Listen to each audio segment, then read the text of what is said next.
Tu te souviens de ta première relation sérieuse? Moi aussi. J'étais là, les yeux en cœur, à penser que l'amour, c'était comme dans les films Disney. Tu vois le genre? La pluie, les chansons, les regards complices à la lumière des réverbères. Spoiler alerte, personne n'a chanté sous la pluie. J'ai juste pris une averse toute seule après une dispute. Aujourd'hui, je vais te partager 10 choses que j'aurais vraiment aimé qu'on me dise avant ma première relation sérieuse. Et honnêtement, même pour les relations suivantes, ça reste très utile. 1. L'amour, c'est pas un conte de fées. Et c'est pas grave. Quand j'étais ado, je pensais que s'il y avait une dispute, c'est que le couple était fichu. Dans les films, les seuls conflits, c'est des quiproquos genre oh non, j'ai mal compris, il n'a pas fricoté avec sa cousine. C'était juste un câlin fraternel. Et tout est réglé en 3 minutes. En vrai, l'amour, c'est pas magique, c'est du travail. Tu vas te prendre la tête, mal communiquer, faire des erreurs, et c'est normal. Une étude de l'Université de Californie montre que 40% des couples au début se disputent régulièrement. Mais attends, je croyais qu'on était faits l'un pour l'autre. Moi j'ai stressé la première fois qu'on s'est disputé. Je me suis dit c'est fichu. Mais non, c'est juste que l'amour parfait, ça n'existe pas. Par contre, l'amour imparfait, travaillé, solide, ça oui. 2. La communication, c'est pas juste parler, c'est vraiment dire ce qu'on ressent. Au début, tout est fluide, on se comprend à demi-mot, jusqu'au jour où tu fais la tête parce qu'il a liké la story de son ex. Et quand on te demande ça va, tu réponds oui alors que t'as envie d'exploser. Selon le Gottman Institute, 69% des disputes viennent d'un problème de communication. Et c'est vrai. Parfois, t'es pas fâché à cause d'un truc précis, mais parce que t'as pas osé dire ce que tu ressens depuis des semaines. Moi, une fois, j'ai fait la tête 3 heures parce que mon copain n'avait pas aimé ma nouvelle robe, alors que j'avais juste peur qu'il ne me trouve plus attirante. Moralité, parle. Même si c'est bancal, même si t'as peur, même si tu sais pas trop comment le formuler. C'est pas grave d'être vulnérable. Au contraire, c'est là que la relation commence à être vraie. 3. Pose tes limites ou quelqu'un d'autre le fera à ta place. Quand t'es jeune et amoureux, t'as envie de donner tout. Mais parfois, tu donnes trop. Tu dis oui alors que tu veux dire non, tu acceptes des trucs pour éviter le conflit. Et au final, tu te perds, petit à petit. Je me souviens avoir arrêté de voir un ami parce que ça dérangeait mon partenaire. Spoiler, j'ai perdu un ami et j'ai quand même fini célibataire. Pose tes limites, pas comme un mur mais comme une fondation. Tu as le droit de dire non, j'ai besoin de temps pour moi, non, ça me met mal à l'aise, ou même je sais pas encore ce que je ressens, j'ai besoin d'y réfléchir. C'est pas de l'égoïsme, c'est du respect pour toi et pour l'autre. 4. N'oublie jamais qui tu es, même à deux. Il y a une époque, j'étais littéralement en fusion avec mon partenaire. On mangeait ensemble, on dormait ensemble, on respirait ensemble, on avait même le compte Spotify. Résultat, j'ai arrêté le théâtre, j'ai oublié mes amis, j'ai mis mes passions en pause. Et quand la relation s'est terminée, j'ai eu l'impression de devoir me reconstruire, comme si j'avais disparu. Garde à des espaces à toi. Va voir ce film que personne ne va aller voir avec toi. Continue à écrire, peins, fais du sport, sors avec tes amis.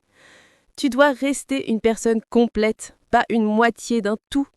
Une relation, c'est deux cercles qui se croisent, pas deux cercles qui se fusionnent et disparaissent. 5. Le temps seul, c'est pas un danger, c'est un besoin.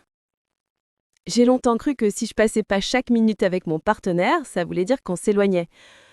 Par exemple, si tu veux pas passer le week-end ensemble, tu m'aimes moins. Mais non, parfois ton cerveau a juste besoin de reset, de respirer. Et devine quoi? Plus tu sais être bien avec toi-même, plus t'es bien avec l'autre. Une étude de l'université de Rutgers montre que les couples qui respectent l'espace de l'autre sont plus heureux et plus stables dans le temps.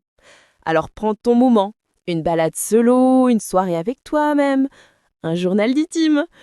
C'est pas de l'égoïsme, c'est de l'hygiène émotionnelle. 6. L'amour, ça se vit aussi dans les détails. Et parfois, c'est là que ça dérape. Tu sais, ces petites attentions qui font fondre, comme ton partenaire qui te fait un café le matin ou qui te laisse un mot doux sur l'oreiller. Mais à un moment donné, tu réalises que ces détails sont aussi de petites bombes à retardement. Je me souviens, un soir, j'avais demandé à mon ex de ramener une pizza et de prendre celle sans champignons. Quand il est revenu avec une pizza supérieure et donc avec des champignons, je me suis dit, c'est pas grave, je vais quand même le manger. Spoiler, j'étais quand même contrariée comme une grande enfant. Pourquoi? Parce que je ne m'étais pas affirmée sur un détail tout simple. Moralité, parfois c'est les petites choses qui cachent les plus grandes attentes. Ne les laisse pas se cumuler. 7. Les relations, c'est aussi des compromis, mais pas à tout prix. L'idée du compromis, c'est bien, sauf quand tu te retrouves à passer des mois à regarder des films que t'aimes pas parce qu'il ou elle aime ça. Un jour, tu te rends compte que tu es sur Netflix en train de regarder un énième film de guerre alors que tu n'as jamais voulu le voir ni le comprendre. Je me souviens d'une soirée où on a regardé le pont de la rivière Kwai et à un moment, j'ai juste arrêté de regarder et j'ai commencé à faire des sudoku en silence. Parce que parfois, il faut savoir dire stop aux compromis inutiles. Moralité, ne fais pas tout pour faire plaisir. À un moment, il faut aussi que toi, tu te sentes respecté. 8. Parfois, il faut savoir laisser partir. L'amour, c'est beau, mais parfois, l'amour, c'est aussi savoir dire adieu. Ne t'accroche pas à une relation parce que tu te sens obligé. Je me souviens d'une relation où j'avais l'impression de ne pas pouvoir vivre sans lui, mais en réalité, je vivais juste avec beaucoup de peur de l'inconnu.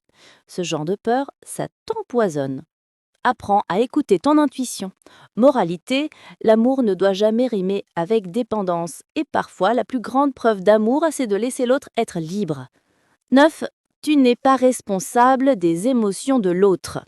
J'ai passé des mois à me culpabiliser pour des petites disputes qui ne cessaient de surgir. Est-ce que je lui dis ça de la mauvaise manière? Est-ce qu'il est en colère parce que j'ai pas réagi comme il le voulait?